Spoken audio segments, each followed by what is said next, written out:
Bismillahirrahmanirrahim. Assalamualaikum warahmatullahi wabarakatuh. Di video kali ini admin kembali berbagi informasi buat rekan-rekan semua terkait dengan pengumuman hasil seleksi P3K di tahun 2024. Nah, admin di sini mendapatkan informasi update teman-teman ya, dari salah seorang subscriber. Nah, di mana beliau mengatakan bahwa untuk pengumuman hasil seleksi P3K itu ada penundaan. Itu dimulainya besok pada tanggal 26, teman-teman ya. Tanggal 26 Desember pastinya. Nah, jadi wajar saja jika kemarin tanggal 24 hari ini juga belum diumumkan, teman-teman ya. Mungkin hal itu penyebabnya.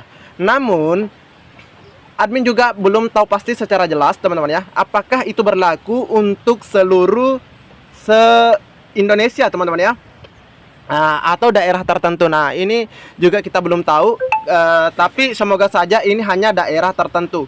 Semoga 1 jam kemudian sudah ada daerah-daerah yang sudah mengumumkan hasil seleksi P3K kompetensinya ya, hasil seleksi kompetensinya di daerah yang lain. Oke, tanpa perlu berlama-lama, kita lanjut saja ke info intinya. Nah, di sini diinformasikan 9 jam yang lalu, teman-teman ya, bahwa info akurat tanggal 26 Desember keluar kelulusannya Bapak Ibu ya. Karena banyak sekali yang komen, kenapa belum diumumkan, belum diumumkan. Ini ada yang langsung menyampaikan komentar, info akurat 26 Desember keluar kelulusannya Bapak Ibu. Ada afirmasi khusus. Nah, ini ada afirmasi khusus masa kerja di atas ya Bapak Ibu. Kode ini belum sesuai apa yang dibuat nanti kelulusan. Dia nanti sistem kelulusannya kode penuh waktu dan kode paruh waktu. Nah, ya kalau dipikir-pikir apakah benar ada afirmasi masa kerja? Nah, kita tunggu saja. Tapi terkait dengan kode penuh waktu dan paruh waktu bisa saja ada, teman-teman ya. Bisa saja ada karena kita tahu bahwa seleksi P3K di tahun 2024 ini yang membedakan dengan sebelumnya, yang pertama adanya full dan part time, dan part time ini juga akan tetap dapat NIP. Nah, jelas ya, mereka juga akan dapat NIP. Nah, terkait dengan gajinya, mohon maaf admin belum tahu. Nah, karena ini baru disampaikan oleh pemerintah ya, melalui keputusan Kepmenpannya. Jadi kalau misalnya ada kode kelulusan penuh waktu dan paruh waktu, mungkin saja ada ya, mungkin saja. Nah, terkait dengan pengumuman hasil seleksi P3K ini, nah kita tunggu saja, teman-teman ya, apakah benar tanggal 26 Desember 2024 keluar kelulusan hasil seleksi kompetensinya. Karena kita memang ketahui sesuai dengan jadwal yang sudah dikeluarkan bahwa pengumuman itu rentang waktunya tanggal 24 sampai tanggal 31 Desember. Jadi kalau misalnya tanggal 24 belum, tanggal 25 juga belum, ya semoga saja tanggal 26. Oke, teman-teman ya. Nah, kita lanjut lagi ke informasi berikutnya. Nah, di sini informasinya bahwa ada 2 kategori honorer dipastikan aman. Dipastikan aman, dan di sini gajinya berbeda. Dipastikan aman terus gajinya berbeda. Oke, coba kita scroll, teman-teman ya. Menpan RB atau Menteri Pendayagunaan Aparatur Negara dan Reformasi Birokrasi, yaitu Ibu Rini Widiantini, punya komitmen menjalankan amanat pasal 66 Undang-Undang Nomor 20 Tahun 2023 tentang aparatur sipil negara berkaitan dengan pengangkatan honorer melalui seleksi P3K 2024. Nah, di pasal 66 Undang-Undang ASN menyatakan bahwa pegawai non-ASN atau nama lainnya wajib, nah ini kata kuncinya, wajib diselesaikan penataannya itu paling lambat Desember. Artinya sudah jelas statusnya, teman-teman ya, di Desember ini, apakah dia full atau part time. Nah, dan sejak undang-undang ini mulai berlaku, instansi pemerintah dilarang mengangkat pegawai non-ASN atau nama lainnya selain pegawai ASN. Menpan RB yaitu Rini Widiantini menghendaki seluruh honorer database BKN dan non-database BKN bisa beralih status. Ya, beralih status aja dulu, seperti itu ya. Bahasanya Pak Mardani Alisera, naik gerbong dulu jadi P3K, meski sebagian paruh waktu.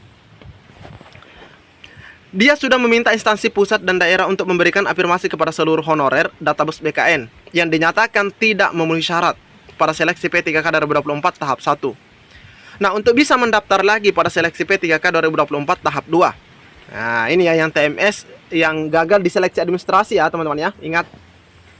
Nah, bila jumlah formasi yang tersedia tidak menampung seluruh peserta seleksi, maka instansi diminta mengakomodasi. Jadi ini instansi yang diminta, dihimbau, diperintah mengakomodasi honorernya menjadi P3K part-time atau paruh waktu. Sesuai target pemerintah, 1,7 juta honorer yang masuk database BKN akan diangkat menjadi ASN. Jelas ya, akan diangkat menjadi ASN. Amin teman-teman ya. Nah, lebih lanjut dikatakan honorer non-database. Nah, ini honorer non-database BKN diberikan kesempatan untuk ikut juga. Untuk mengisi formasi penuh waktu yang masih kosong. Nah, yang masih kosong. Jika kemudian formasi P3K penuh waktu ternyata habis lantaran usulan Pemda minim, ya karena mungkin misalnya guru kelasnya itu dibutuhkan harusnya 5 ya, ada 5 guru honorer tapi formasinya cuma 2. Otomatis kan ada 3 teman-teman ya yang akan ke part time. Maka baik honorer database maupun non database akan dialihkan ke P3K paruh waktu. Oke. Ketentuannya sebagaimana tertuang dalam Kepmenpan 347 untuk formasi teknis, 348 untuk guru, 349 untuk nakes. Berkaitan dengan kebijakan tersebut, Menpan RB Rini pada 12 Desember 2024 telah mengeluarkan surat nomor B5993 sekian yang tertanggal 12 Desember. Yang mana, nah ini ada surat teman-teman ya. Lewat surat tersebut, Menteri Rini meminta masing-masing pejabat pembina kepegawaian atau PPK, baik pusat maupun daerah, menganggarkan, nah ini, menganggarkan gaji bagi pegawai non-ASN alias honorer.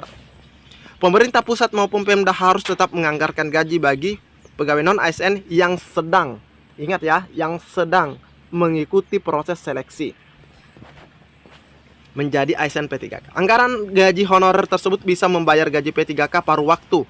Nah, ternyata gaji paruh waktu juga di situ, teman-teman ya. Nah, ini gaji paruh waktu juga di situ disediakannya. Nah, alokasi anggaran untuk P3K paruh waktu ini disediakan di luar belanja pegawai. Jadi, gaji P3K paruh waktu ini di luar belanja pegawai. Besarannya disesuaikan dengan kemampuan Pemda. Jadi, tergantung Pemdanya berapa gaji part-time ini. Ini tergantung dari kemampuan fiskal daripada pemerintah daerah, teman-teman ya. Kalau Pemdanya mampu membayar misalnya 5 juta per bulan, ya boleh. Tapi kalau misalnya dia cuma bisa bayar 500.000 per bulan, ya mau bagaimana teman-teman ya. Karena tidak mungkin juga dia akan memberikan gaji di luar dari batas kemampuan APBD-nya. Pada prinsipnya, tegas Menpan RB, Ibu Rini ya, tidak ada pemutusan, intinya tidak ada PHK. Gaji honorer tetap dialokasikan di 2025 dan honorer yang tidak mendapat formasi itu diangkatnya ke part-time. Nah, itu diangkatnya ke part-time, jelas teman-teman ya. Jadi diangkat ke part-time, gajinya juga disiapkan oleh instansi. Nah, dengan demikian honorer database BKN dan honorer non database BKN yang mendaftar seleksi P3K 2024 dipastikan aman. Dipastikan aman. Dalam artian itu ikut sampai dengan seleksi kompetensi pastinya. Namun, tidak seluruhnya bisa menjadi penuh waktu. Sudah pasti gaji paruh waktu tidak sama dengan penuh waktu. Menteri Rini sudah menegaskan terhadap P3K paruh waktu. Jika Pemda sudah punya kemampuan finansial, nah ini yang masuk part-time. Jika Pemdanya sudah ada kemampuan finansial, keuangannya sudah membaik, maka akan diangkat menjadi penuh waktu. Nah, jadi inilah yang dimaksud oleh Pak Mardhani. Admin ulangi, Pak Mardhani ikut saja dulu, nggak apa-apa ke paruh waktu dulu. Nanti dari paruh waktu dia itu akan masuk ke penuh waktu tanpa tes, kata Pak Mardhani. Oke teman-teman ya, jadi terkait pengumuman mudah-mudahan tidak molor lagi di tanggal 26. Kalaupun sudah ada yang mengumumkan di hari ini, silahkan sampaikan di kolom komentar di daerah manakah itu. Cukup sekian. Assalamualaikum warahmatullahi wabarakatuh.